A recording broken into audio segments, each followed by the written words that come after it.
செல்லம்மா எல்லோரும் எப்படி இருக்கீங்க? அம்மா இன்றைக்கி 1/2 கிலோ மட்டன் வாங்கிட்டு வந்து தொக்கு பண்ண போகிறோம். இஞ்சி ஒரு விரல் சைஸு, ஒரு பெரிய வெங்காயம், 2 தக்காளி, மிளகு பவுட்ரு, அப்புறம் பூண்டு ஒரு பொடி பூண்டு, பெருஞ்சீரகம் 1 1/2 ஸ்பூனு, இஞ்சி ஒரு விரல் நீட்டு, ஒரு பச்சை மிளகா, ஒரு 4 கருவேப்பிலை, ஒரு பிடி பூண்டு, ஒரு 1 1/2 ஸ்பூன் பெருஞ்சீரகம், ஒரு 5 6 கிராம்பு, பட்டை ஒரு 5 6 வச்சு நைஸாக மிக்சியில் போட்டு ஒரு தக்காளியை போட்டு நைஸாக அரைச்சிக்கலாம். ஒரு பச்சை மிளகா போட்டுக்கிட்டேன். இதை அப்படியே நைஸாக அரைச்சி எடுத்துகிட்டு வந்துடலாம். இதை நைஸாக அரைச்சி எடுத்து வந்துட்டு அரைச்சிட்டேன். அதுக்கப்புறம் வானல் வச்சு எண்ணெய் விட்டு வானல் காயிட்டுன்ட்டு அப்புறம் நறுக்கி வச்சுருக்கேன். 6 பெரிய வெங்காயம் நறுக்கி வச்சுருக்கேன் பொடிசாக. அதை தான் இதில் போட்டு ஃப்ரை பண்ணிவிட்டு அது வெங்காயம் நல்லா சுருண்டு வந்த உடனே அதுக்கப்புறம் மஞ்சள் தூள் போடணும். அதுக்கப்புறம் அரைச்சி வச்சுக்கிற விழுதெல்லாம் போடணும். அதில் அப்புறம் கல் உப்பு போடணும். ஈரல் அலசி கழுவி வச்சுருக்கேன் இல்லையா, அந்த ஈரல் போடணும்.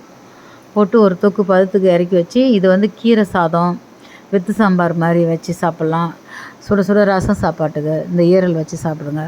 லேப்டாப்பில் உட்காந்து வேலை பார்க்குற பிள்ளைங்களுக்கு அடிக்கடி ஈரல் வாரத்தில் ஒரு நாள் அது கொடுங்க.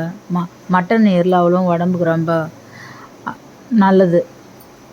நான் இப்படி தான் கொடுப்பேன் பிள்ளைங்களுக்கு. நீங்களும் அது மாதிரி செஞ்சு கொடுங்க. சரிடா கண்ணா, வானல் சூடு ஏறிடுச்சு. இப்போ நான் எண்ணெய் விட்டுக்கிட்டேன். எண்ணெய் விட்டு கடுகு போட்டுக்கிறேன்.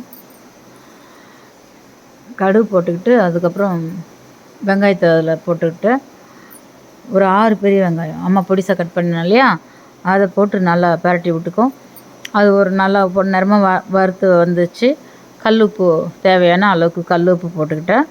அதுக்கப்புறம் மஞ்சள் தூள் ஒரு 1 1/2 ஸ்பூன் அளவுக்கு மஞ்சள் தூள் போட்டேன். கவிச்ச பதார்த்தம் இல்லையா, அதனால் மஞ்சள் போடணும். அரைச்சி வச்சு விழுது இருக்குது இல்லையா, இஞ்சி பூண்டு, ஒரு தக்காளி, பெருஞ்சீரகம், பட்டை, கிராம்பு எல்லாம் அரைச்சி வச்சோம் இல்லையா, அதை போட்டுக்கிட்டு அதுவும் கூட மீதி இருந்த தக்காளி நைஸ் பண்ணி அதை போட்டு நல்லா பச்சை வாசனை போகிற அளவுக்கு இது பண்ணிவிட்டு அதுக்கப்புறம் ஒரு பச்சை மிளகா தான் அதுக்கு காரத்துக்கு வச்சுருக்கேன். இறக்க போகல நம்ம அதுக்கு பெப்பர் போட போகிறோம்.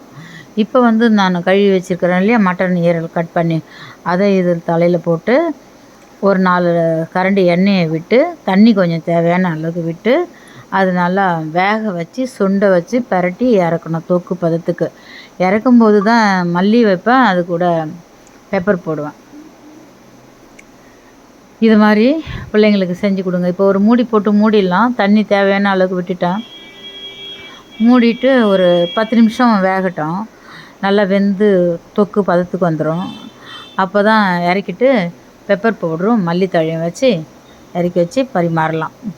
இது ரசம் சாப்பாடு, அதுவும் கூட ரசம் சாப்பாடு, வெத்து சாம்பார் எல்லாம் வச்சு சாப்பிட்லாம். இது கூட இப்போ பெப்பர் ஒரு ஸ்பூன் அளவுக்கு கையால் எடுத்து தூவி விட்டுட்டேன்.